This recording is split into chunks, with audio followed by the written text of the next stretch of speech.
Waalaikumsalam warahmatullahi. Bismillahirrahmanirrahim. Alhamdulillahirabbil alamin. Wala aqibatu lil muttaqin wala udwana illa 'alal zalimin. Asyhadu an la ilaha illallah wahdahu la syarika lah, al-malikul haqqul mubin, wa asyhadu anna Muhammadan abduhu wa rasuluhu shadiqul wa'dil amin. Allahumma sholli wa sallim wa barik ala sayyidina Muhammad. Allahumma sholli wa sallim wa barik ala sayyidina Muhammad. Allahumma sallim wa barik ala sayyidina Muhammad bin Abdullah wa ala alihi wa ashabihi wa mawala.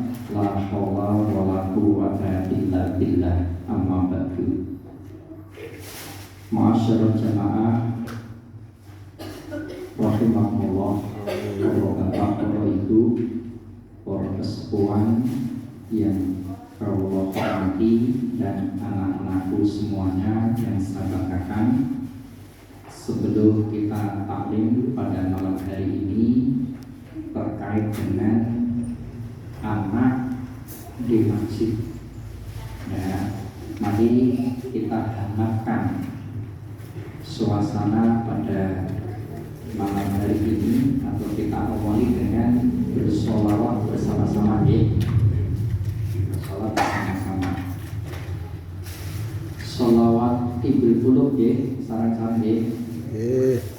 Allahumma sholli ala sayyidina Muhammadin fil qulubi.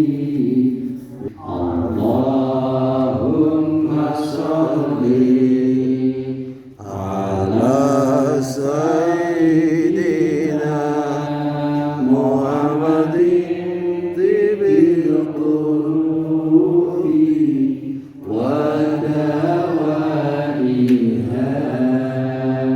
wa afiyatil abdani wa shifaiha wa nuril absari wa diyaiha wa alihi wa sahbihi wa sallim. Sama, masjid itu rumah Allah. Coba ada enggak di antara jamaah yang ngaku ini masjidnya? Ada enggak? Enggak ada. Masjid itu rumah Allah. Nih, sebagaimana hadis Rasulullah bersabda, inna buyuti fil ardil masajidu. Sungguh rumah-rumah Allah di muka bumi ini adalah masjid. Maka dia adalah tamuku, dan siapapun yang menjadi tamuku menjadi kewajibanku untuk memuliakannya. Jadi dari hadis ini jelas sekali, masjid itu rumah Allah, dan barang siapa yang menjadi tamu Allah, maka dia berhak untuk mendapatkan kemuliaan dari Allah Subhanahu wa ta'ala. Boleh jenengan bangga pernah berada di pendopo kabupaten, jadi tamunya Pak Bupati. Tapi lebih banggalah kita ketika kita menjadi tamu Allah. Kira-kira lebih bangga mana, Pak? Jadi tamu Allah atau tamu Pak Bupati?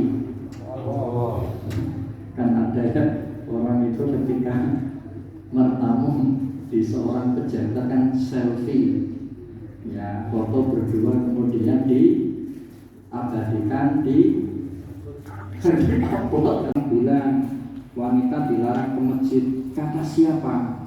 Pahami dengan betul hadisnya. Hadis Rasul itu la tamna'u nisa'akum ilal masajid. Jangan kalian larang wanita-wanita kalian ke masjid. Lah adapun hadis yang mengatakan perempuan itu baiknya sholat di rumah, itu ketika di sana ada alasan-alasan, di antaranya fitnah, kenyamanan, keamanan daripada kehormatan dan nyawa si perempuan itu sendiri. Sekarang saya mau tanyakan, itu harus bersama dengan suami. Kalau tidak ada suami dengan muhrim. Per tahun berapa itu ditiadakan? Kenapa? Sebab Arab Saudi menjamin daripada kenyamanan si jamaah. Jangan kaitan dengan politik. Berwarna merah, berwarna merah.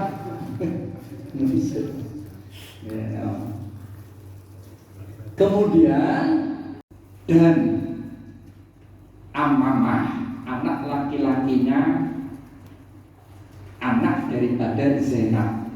Zainab itu kan putrinya Rasul, putri dari pernikahan dengan Khadijah, punya anak namanya Amamah. Lah itu berada di atas apa namanya, punggung atau pundak Rasul. Faidah raka'a wa du'aha. Ketika Rasul rukuk, itu Rasul menaruhnya. Jadi ketika Rasul rukuk, Rasul menaruhnya. Wa idza rafa'a minas sujudi a'adha. Ketika Rasul itu bangun dari sujud, kemudian mereka itu kembali berada di pundaknya. Jadi istilahnya bahi sholat digamploki putune. Jadi cara jamaah saniki napa nggih? Istilahnya ya jenengan kan sering nggih anggur sujud terus putune melu ning dhuwur kene. Nah, nuwun sewu.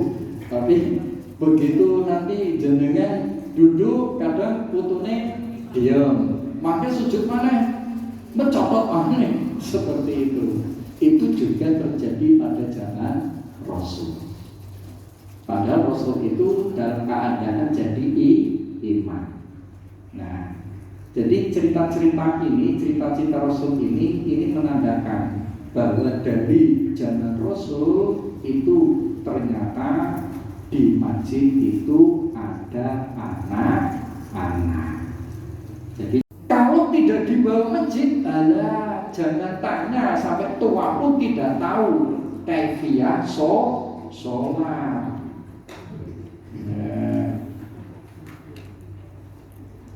Jadi membiasakan anak sekaligus agar anak itu tahu kaifiyah tata cara daripada sholat.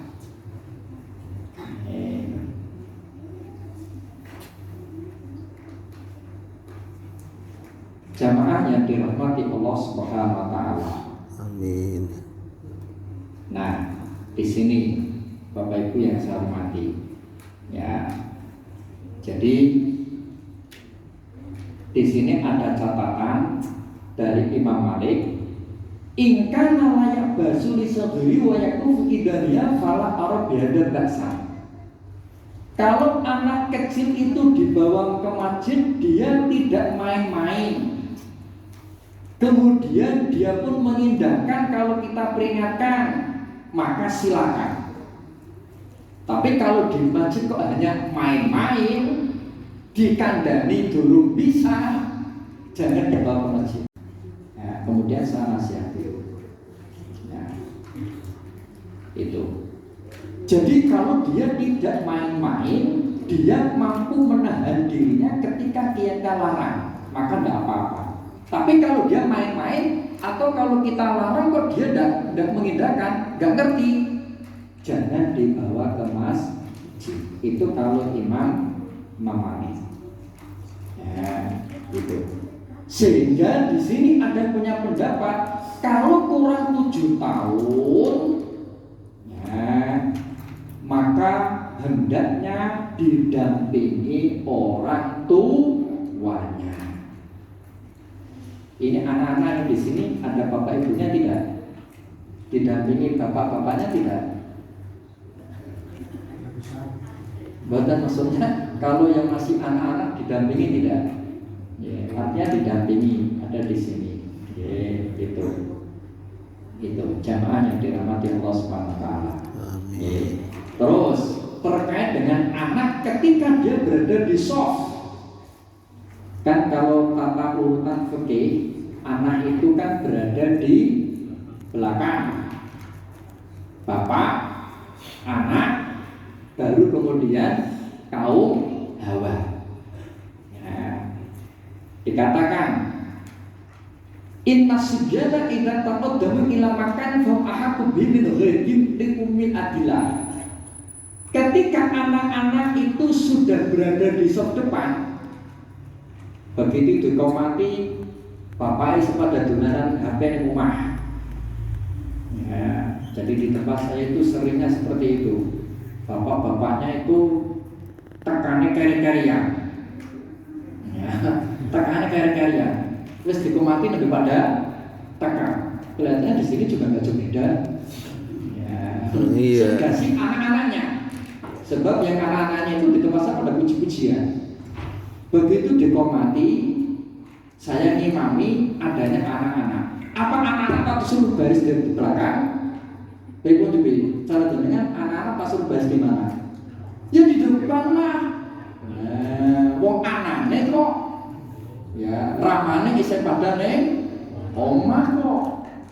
Ya, kalau kadang heran loh Bu, Pak.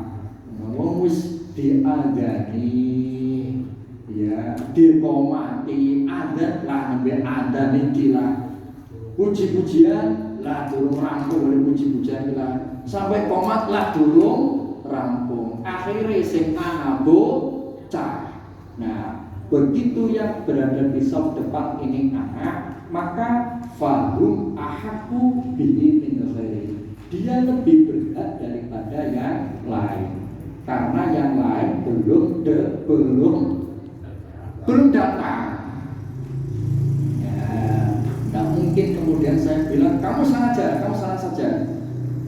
Ya enggaklah, ayo sini mas, ayo garis depan, luruskan. Nah, dia lebih berhak daripada yang lain karena yang lain masih di rumah. Ya, itu. Artinya ini anak masuk hitungan barisan berjamaah. Tidak kemudian di orang pakainya 23. Kalau di sini pakai berapa Pak? 11. Oleh pahala sing akeh apa sing sithik Pak? Boleh pahala yang banyak. Insya Allah saya berani meyakinkan penjenengan. Kira-kira kalau 23 rakaat, kira-kira sampai 1 jam boten lah. Kecuali jenengan sholat jamaah yang Arab, yang Mekah, yang Masjidil Haram, lah sampai sekian jam. Jenengan pernah sholat tarawih di Masjidil Haram Pak? Jenengan pernah Pak? Pinten jam Pak? 1 jam langkung, jangan 1 jam, 1 jam lebih. Ya, tidak ada 1 jam. Jadi, istilahnya mari kita bersabar, beribadah kepada Allah. Alhamdulillah di tempat saya itu anak-anak bertahan sampai rampung 23 rakaat. Monggo di sini ya, dimulai dengan 23 rakaat. Ya, bahkan musim ini kalau kita bicara kronologi sejarah tarawih. Sejarah tarawih itu adalah sejarahnya Sayyidina Sinten Umar bin Khattab. Kalau tanggal penjenengan sinten kos Umar dulu pakainya berapa rakaat Pak? 23. Nih, 23. Kalau penduduk Mekah 23, penduduk Madinah berapa?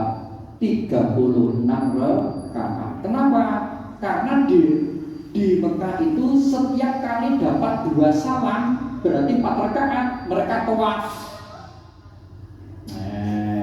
Lah penduduk Madinah tidak ingin pahalanya itu selisih terlalu jauh dengan pahala yang didapatkan oleh saudara mereka yang di Mekah. Mereka menambahkan menjadi 36 rakaat. Lah kalau di Indonesia wong tidak ada Ka'bah untuk tawaf, dulu atau di pesantren setiap kali habis dapat 2 rakaat itu mereka baca qul huwallahu ahad 3 kali. Itu.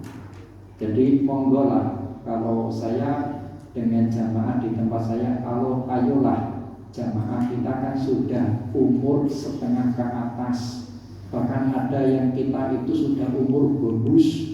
Mari kita manfaatkan dengan sebaik-baiknya, syukur kepada Allah Subhanahu wa Ta'ala. Di tempat saya alhamdulillah. Lah yang pakai 11 rakaat ya kita persilahkan. Begitu sudah dapat 8 rakaat berarti berapa salam? 4 salam. Ya silakan. Jangan kalau mau mundur mau pulang. Tapi ya izin kalau bocah-bocah orang Bali, masa bapak ibunya pada Bali. Jadi seperti itu. Jadi sekali lagi mari kita ciptakan masjid ini masjid ramah anak. Toh kita semuanya punya visi-visi Rabbana hab lana min azwajina wa dzurriyyatina qurrata a'yun waj'alna lil muttaqina imama. Enggak mungkin Pak Bu anak-anak kita menjadi lil muttaqina imama qurrata a'yun ketika anak-anak kita tidak mencintai masjid. Kita juga punya misi lagi, Rabbi habli minas sholihin. Anak-anak yang soleh tidak akan terwujud kalau anak-anak itu tidak punya kebiasaan sholat di masjid. Ya. Terus kita punya misi lagi, napa itu? Rabbi habli min ladunka dzurriyyatan thayyibah. Rabbi ij'alni muqimas sholati wa min dzurriyyati Rabbana wa taqabbal du'a. Ya, silakan Bapak Ibu yang saya hormati. Jadi mari kita bimbing anak-anak kita dengan baik untuk senang ke masjid. Jadi jangan dimarahi. Ya memang anak seperti itu. Kalau saya terus terang Pak, saya itu kadang ngalah. Jadi kalau saya makmum, anak-anak saya sengaja pilih soft nomor 2. Anak-anak yang kan tidak semuanya anak kan makmum, mesti ada anak yang spesial. Ya, sini mesti ada. Tidak mungkin kabeh bocah makmum, kabeh tidak mungkin. Mesti ada anak yang spesial. Nah itu biasanya saya geret, saya taruh di sisi saya satu, di sisi saya satu. Seperti itu saya modelnya. Jadi saya ngalah. Itu seperti itu.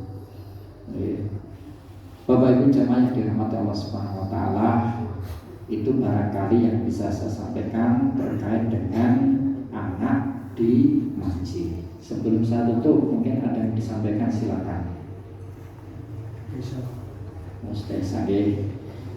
Jamaah yang dirahmati Allah Subhanahu wa Ta'ala, mudah-mudahan ada manfaatnya dan mudah-mudahan anak-anak kita, dzurriyyah kita menjadi anak-anak yang soleh dan solehah. Anak-anak kita dan dzurriyyah kita menjadi penyejuk hati kita. Anak-anak kita dan dzurriyyah kita menjadi imam bagi orang-orang yang bertakwa. Amin ya rabbal alamin. Demikian, mudah-mudahan ada manfaat bermanfaatnya. Kurang lebih mohon maaf. Billahi taufiq wal hidayah. Wassalamualaikum warahmatullahi wabarakatuh. Waalaikumsalam warahmatullahi wabarakatuh.